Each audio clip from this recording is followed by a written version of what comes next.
Hello everyone, कैसे हो आप सब लोग। Myself Nikhil and welcome you to physics by Nikhil Das. तो देखो, इस वीडियो के अंदर हम डिस्कस करने जा रहे हैं, जैसा कि आपको थंबनेल से और टाइटल से पता चल गया होगा कि जो आरपीएससी ने नया सिलेबस जारी किया है फर्स्ट ग्रेड के लिए, ठीक है ना। तो उसमें अपने फिजिक्स की सिलेबस की बात करेंगे, इसी के साथ साथ फर्स्ट पेपर की थोड़ी सी बात करेंगे कि क्या क्या चेंज हुआ है। और अगर आप पिछली बार तैयारी कर रहे थे, आपने अगर कंटेंट बाय कर रखा है, कोर्स बाय कर रखा है, कहीं से भी बुक्स बाय कर रखी है, तो क्या आपको उनके साथ ही जाना चाहिए या थोड़ी से चेंजमेंट का सोचना चाहिए। उनके अंदर आपको किस तरीके से क्या आपको अपनी स्ट्रेटजी में चेंज करने की आवश्यकता है, या फिर ये ऐसी हवा है, ठीक है ना, कि बदलाव हुआ है, ये सिर्फ हवा है। ठीक है, देखते हैं इसके बारे में क्या करेगा। मैं इसके लिए क्या कर रहा हूँ अभी, देखो, ये अपना जो फिजिक्स का सिलेबस रहेगा, फिजिक्स की पीडीएफ ओल्ड वाली प्लस नई वाली, ठीक है, और प्लस जीके की नई वाली पीडीएफ जो है सिलेबस की, वो अपने देखेंगे, ठीक है ना। तो उसमें आपको मैं बताऊंगा कि कंपेयर करके क्या क्या चेंज हुआ है, और उसके बाद अपने बात करेंगे कि आपको कैसे मूव करना चाहिए। क्या आपको प्रैक्टिस फर्स्ट पेपर के साथ करनी चाहिए, क्या आपको प्रैक्टिस अब सेकंड पेपर में करनी चाहिए, साइकोलॉजी की बात करेंगे तो, ठीक है ना। तो आ जाओ, जैसे देखो अपने पास, ये देखिए आप, ये अपने पास ये आरपीएससी की साइट से मैंने सिलेबस डाउनलोड किया है, ठीक है ना। तो ये अपने पास हो गया ओल्ड वाला सिलेबस, ठीक है, ये अपने पास कंप्लीट ओल्ड वाला सिलेबस है। ओके, जैसे कि आप देख सकते हैं, तो इसके अंदर अपने पास पूरे फिजिक्स के चैप्टर थे पहले। ओके, और फिजिक्स के बाद अपने पास ये बीएससी की फिजिक्स आ गई है, एमएससी की फिजिक्स आ गई, और इसके बाद अपने होता था साइकोलॉजी में तीन पार्ट थे अपने पास, एजुकेशन साइकोलॉजी प्लस पेडागोजी, मतलब टीचिंग मेथड वाला, और उसके बाद था आईसीटी। ओके, ये अपने पास पहले ऐसा सिलेबस था। बल्कि अब आप देखोगे चेंज होके क्या है कि ऊपर तो अपने पास ये रहा फिजिक्स वाला, सारा का सारा फिजिक्स का है ना, वो का वो है, कुछ भी चेंज नहीं है। आप देख सकते हो कोई भी चेंज इसके अंदर है नहीं। आप कहीं भी देखोगे ना जाकर के कि 7 पॉइंट तक के इसमें 5 पेज नंबर तक ये वाला पार्ट है ना, तो इसमें भी 5 पेज नंबर तक यही वाला पार्ट है, कोई भी चेंज नहीं है। बस चेंज यहाँ पे कितना है, पहले देखो यहाँ पे क्या था, आप ये चीज ऑब्जर्व करो कि यहाँ पे क्या थी, एजुकेशन साइकोलॉजी थी, है ना, एजुकेशन साइकोलॉजी थी तुम्हारे पास पहले सेकंड पेपर के अंदर। जबकि यहाँ देखो, अब यहाँ आपको एजुकेशन साइकोलॉजी नहीं मिलेगी, एजुकेशन साइकोलॉजी नहीं मिलेगी। तो उन्होंने क्या किया, जो तीन पार्ट होते हैं, यहाँ जो अपने तीन पार्ट थे, साइकोलॉजी, पेडागोजी और teaching learning material use of ICT, ठीक है ना, इसमें से साइकोलॉजी पार्ट उन्होंने यहाँ से उठाया, यहाँ से उठा के इन्होंने कहा डाल दिया। अभी आप देखना, ये फर्स्ट पेपर का सिलेबस है, जो नया सिलेबस आया है। बाकी सब सेम का सेम है अपने पास, चाहे राजस्थान की हिस्ट्री की बात कीजिए आप, ठीक है ना, चाहे राजस्थान की हिस्ट्री की बात कीजिए, अपने राजस्थान की हिस्ट्री की बात करें आप, चाहे आप बात कीजिए अपने पास इंडिया की हिस्ट्री की, चाहे बात कीजिए mental ability test, math reasoning जो अपनी आती है, स्टेटिक्स की बात कीजिए, मैथमेटिक्स आ गया, है ना, सामान्य हिंदी आ गया, इंग्लिश आ गया, करंट अफेयर आ गया, जनरल साइंस आ गई, पॉलिटी आ गई, जियोग्राफी ऑफ राजस्थान आ गई। अब यहाँ भी सवाल रहता है कि सर जियोग्राफी ऑफ राजस्थान क्या हमें नई बुक का वेट करना चाहिए? नहीं, अगर अवेलेबल है बाय करो, नहीं अवेलेबल है तो आप पुरानी वाली से पढ़ सकते हो। क्योंकि ये बात ध्यान रखना, कोई भी कॉन्ट्रोवर्शियल कंट्रोवर्शियल क्वेश्चन जो होता है, ऐसे क्वेश्चन जिसके ऊपर रिट लग सकती है, कोर्ट में जा सकते हैं बच्चे, ऐसे क्वेश्चन आरपीएससी नहीं डालती है, ठीक है ना। तो पुराने वाली जियोग्राफी भी आपके लिए सही है, कोई दिक्कत नहीं है। थोड़ा बहुत डाटा ऊपर नीचे होता है तो वो आपको यूट्यूब पे ऐसे वीडियो मिल जाएगी एक दो, है ना, जिन्होंने मैराथन के अंदर सब कुछ थोड़ा थोड़ा चेंज करवा रखा होगा। ओके, तो आप वो थोड़ा सा देख लेना। इसके अलावा अगर आप जो आर्थिक समीक्षा पढ़ोगे, इकोनॉमिक सर्वे पढ़ोगे, तो उसके अंदर जियोग्राफी के मेन मेन फैक्ट आ जाते हैं, वहीं से क्वेश्चन आते हैं, ठीक है ना। तो इतना फर्क मुझे नहीं पड़ता लगता कि नई बुक लाने से जियोग्राफी में पढ़ने वाला है, ठीक है। इसके बाद अपने पास आती है साइकोलॉजी। अब देखो, साइकोलॉजी अपने पास, साइकोलॉजी देखो, साइकोलॉजी है ना, इसमें ले आई, साइकोलॉजी अपने पास कहाँ ले आई, जो आरपीसी थी फर्स्ट पेपर में ले आई, पहले कहाँ थी, सेकंड पेपर में थी। अब आरपीसी कहाँ ले आई, यहाँ ले आई, ठीक है ना। ये आगे मैनेजमेंट आपकी, अब क्या आ गई अपने पास, मैनेजमेंट आ गई। पहले सिर्फ यहाँ मैनेजमेंट थी, अब क्या आ गई यहाँ पे, साइकोलॉजी और आ चुकी है, ठीक है ना। आप ऑब्जर्व करोगे पीछे वाली पीडी में जाके आप देख लेना कि साइकोलॉजी पहले क्या थी अपने पास है, तो सेकंड पेपर में थी, अब कहाँ ले आई उसको, फर्स्ट पेपर में ले आई, ठीक है। डिस्ट्रीब्यूशन वगैरह मार्क्स का डिस्ट्रीब्यूशन क्या रहेगा वो इन्होंने बताया नहीं है।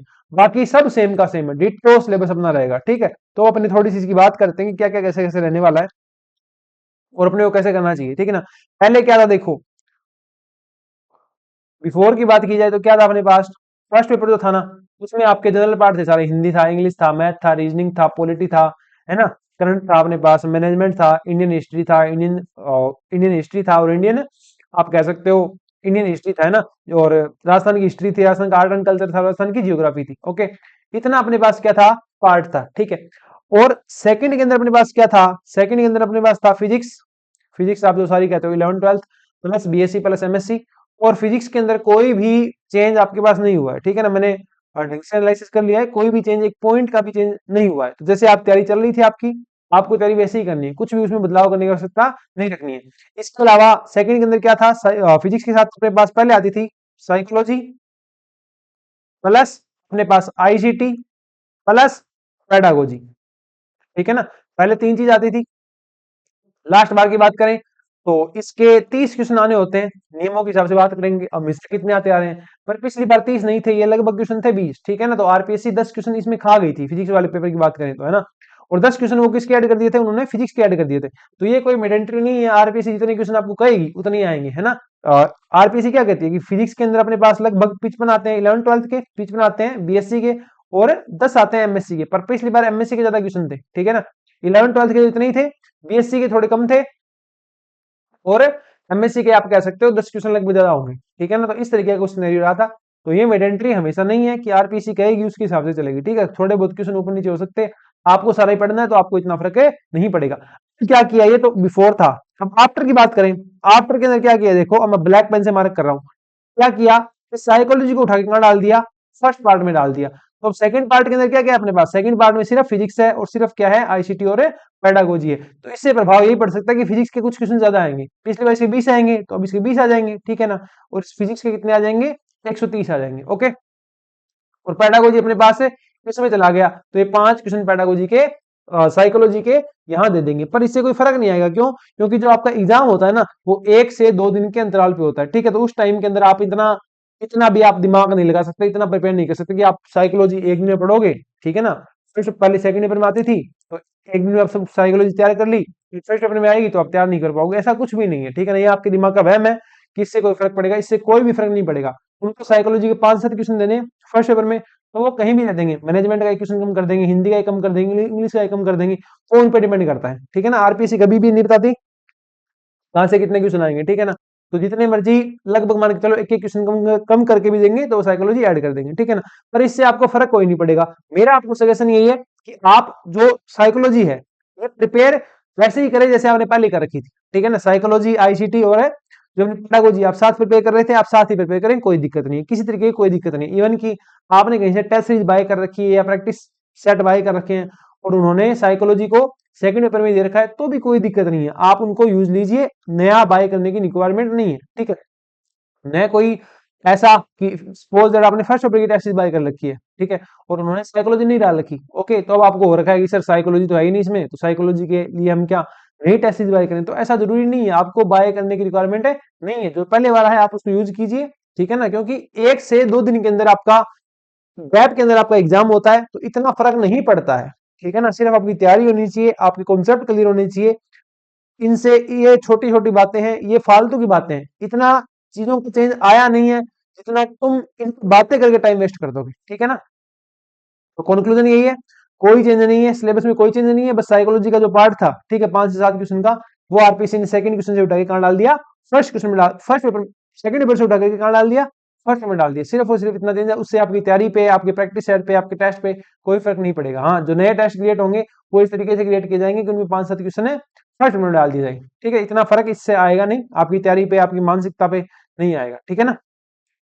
ये छोटा सा वीडियो अपना, इस पे इतना ही डिस्कशन है, ठीक है। सिलेबस की बात मैंने कर दी, बहुत पहले आ जानी चाहिए थी वीडियो, मैं काफी लेट आ। इसके साथ ही आरपीएससी फर्स्ट ग्रेड की तैयारी हमारे साथ करना चाहते हैं तो आप ज्वाइन कर सकते हैं। अपने बैचेस के बारे में थोड़ा सा बता देता हूँ आपको, ठीक है। अगर आप इंटरेस्टेड, आप देख सकते हैं, नहीं इंटरेस्टेड है तो अपना जो क्रैश कोर्स चल रहा है यूट्यूब पे, जिसमें लगभग 60 घंटे का कंटेंट है, 11 12 का लगभग अपने 20 घंटे का कंटेंट डालेंगे बीएससी प्लस एमएससी का, उसमें से 10 घंटे का मैंने डाल भी दिया, ठीक है। तो वो आप इंजॉय कीजिए, आप जाकर प्ले लिस्ट में देख सकते हैं।